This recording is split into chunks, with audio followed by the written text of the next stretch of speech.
ça c'est clair. Les Godebski sont une famille d'artistes. C'est très difficile d'être banquier ou avocat dans notre famille, même si tout le monde souhaiterait qu'il y ait au moins une personne qui ait un CDI avec un salaire constant.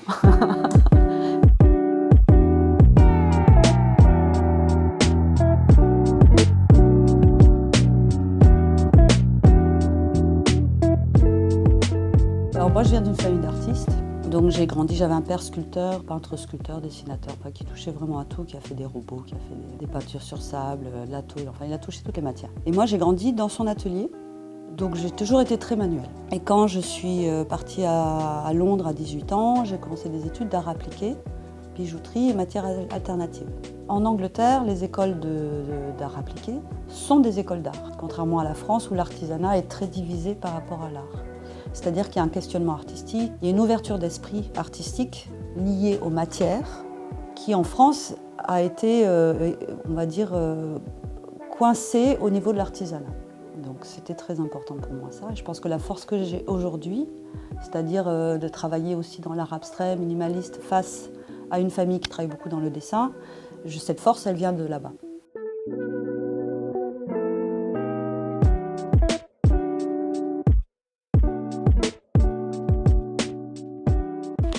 Ça, c'est mon papier. Oh, vous pouvez le toucher, il est juste magnifique, il est tissé. Il est très lisse aussi. Est-ce que vous provoquez votre inspiration ou bien celle-ci vient de manière naturelle? Je pourrais dire que je la provoque en me mettant dans un cadre qui me permet de la trouver. Vous voyez quoi comme couleur? Du bleu. Du bleu. Donc je vais choisir des jours où je n'ai aucun rendez-vous, où j'ai l'esprit totalement libre. Et je la provoque avec de la musique répétitive. Et en fait, c'est un état de semi-conscience. Et donc en fait, souvent quand je fais les bleus, je tourne autour des indigos qui ont cette espèce de mouvance où on n'arrive pas forcément à le définir parce qu'il est très habité de plein de choses et sa lumière est plutôt le jaune. Donc là par exemple, je n'aime pas les couleurs trop brutes. Ce vert par exemple là, il est trop brut pour moi. Donc il faut qu'il soit là, il faut qu'il existe, il faut qu'il apparaisse, mais d'une façon très subtile. Créer la couleur aussi me permet petit à petit de plonger dans cet état de semi-conscience.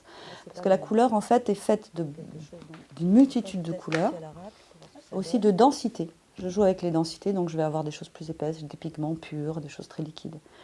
Et en fait, il y a un jeu où j'éteins et je rallume la couleur. J'éteins et je rallume la couleur. Donc là, par exemple, je vais aller l'éteindre un petit peu avec du marron. Et cet équilibre très doux, en fait, ce va-et-vient, ce mouvement permet de trouver une fluidité. Ce n'est pas dans le statique qu'on trouve la vraie force, c'est dans le mouvement, en fait. Voilà.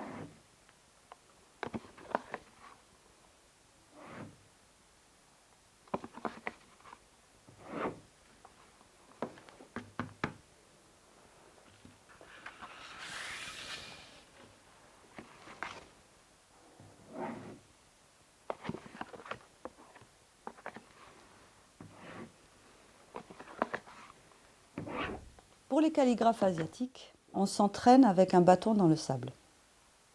Parce que ce qui importe, ce n'est pas le résultat, c'est le ressenti. Et en fait, fondamentalement, on n'est que de l'énergie, entre l'énergie du haut et l'énergie du bas, entre la terre et le ciel, on n'est qu'énergie. Et c'est pour ça que je travaille aussi beaucoup en série sur des papiers, parce que chaque geste répété permet de fluidifier l'énergie, et chaque geste sera différent, en fait. C'est ça qui est extraordinaire. On ne fait jamais le même geste. Oui. Que recherchez-vous à créer réellement et à montrer au public? Je ne souhaite rien montrer. D'accord. C'est-à-dire que le principe même de travail est ailleurs. C'est-à-dire qu'on est dans une expression pure d'une énergie. En fait, il y a une notion de se plonger à l'intérieur et d'exprimer ce qu'on ressent à l'intérieur. L'œuvre, elle est réussie si j'ai réussi à faire cette connexion énergétique avec le résultat.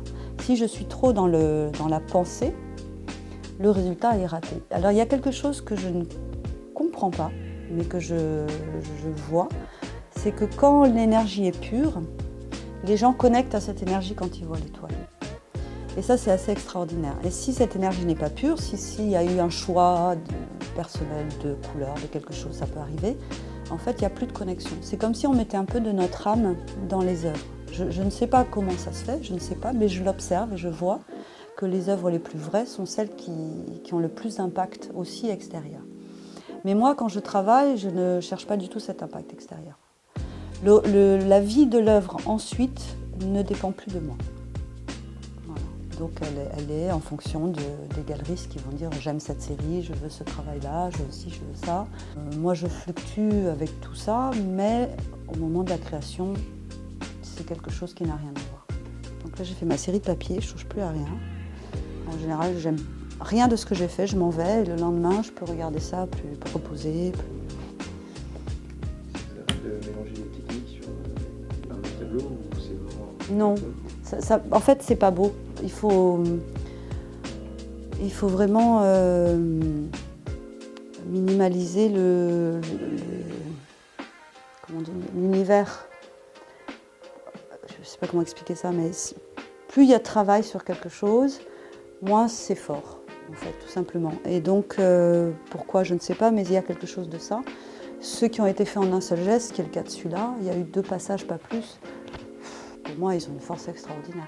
Mais en général, plus c'est simple, plus ça touche. Donc si je commence à utiliser 2 outils, ou d'autres couleurs, ou plusieurs passages, en fait, il faut vraiment affiner au maximum.